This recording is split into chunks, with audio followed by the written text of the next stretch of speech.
En el proceso de desarrollo histórico de la filosofía, fue cambiando la gama de cuestiones que ésta trataba, a consecuencia de lo cual cambiaba el objeto de la filosofía y el modo de entenderlo.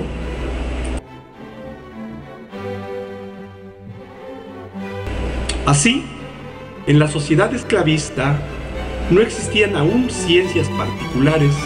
separadas, para la naturaleza y la sociedad,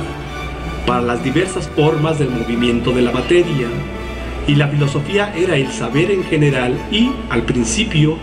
casi su forma única. Más adelante, al aparecer las ciencias particulares, se asiste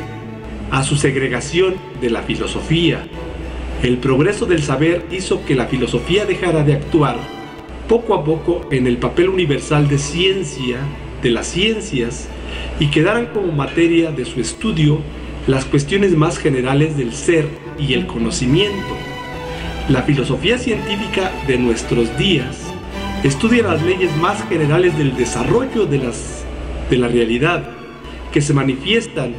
en la práctica sociohistórica del ser humano y se reflejan en el pensamiento del mismo. Por más que cambiaran las cuestiones filosóficas y, en consecuencia, el propio objeto de la filosofía, en todas las fases de la historia del pensamiento hubo, y hoy perduran,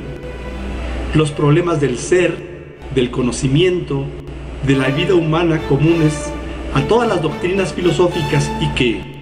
en grado mayor o menor, constituyen el objeto de todas las teorías filosóficas.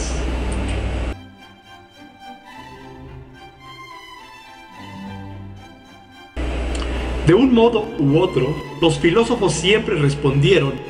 al interrogante de si existen por sí mismos la naturaleza, el mundo, es decir, si son materiales o dependen del más allá, o son un desarrollo de este, de si el mundo existe desde toda la eternidad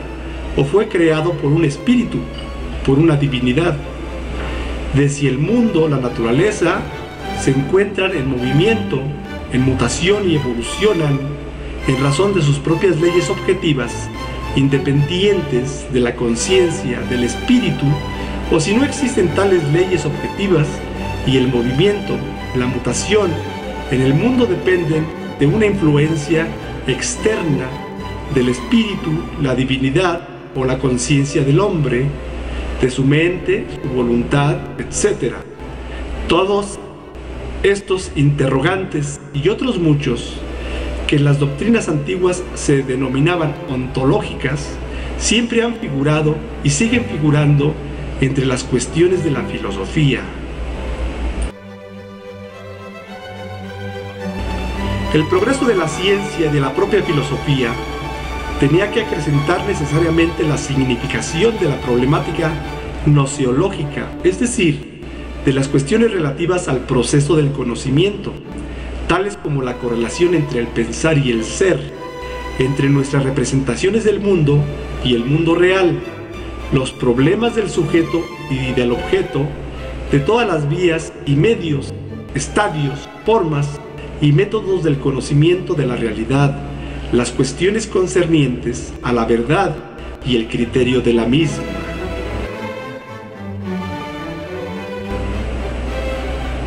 El pensamiento filosófico es un pensamiento lógico, presupone determinadas formas,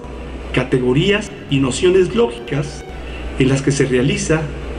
leyes por las que se desarrolla. Las cuestiones de la lógica del pensamiento han sido y siguen siendo parte inseparable, integrante del objeto de la filosofía. Los filósofos y pensadores siempre han empleado unos y otros métodos de conocimiento, siempre han abordado la aclaración de los fenómenos del mundo desde el punto de vista de la dialéctica o de la metafísica. Por lo tanto, las cuestiones tocantes a los modos de explicar la realidad, a los métodos del conocimiento, es decir, las cuestiones metodológicas también han sido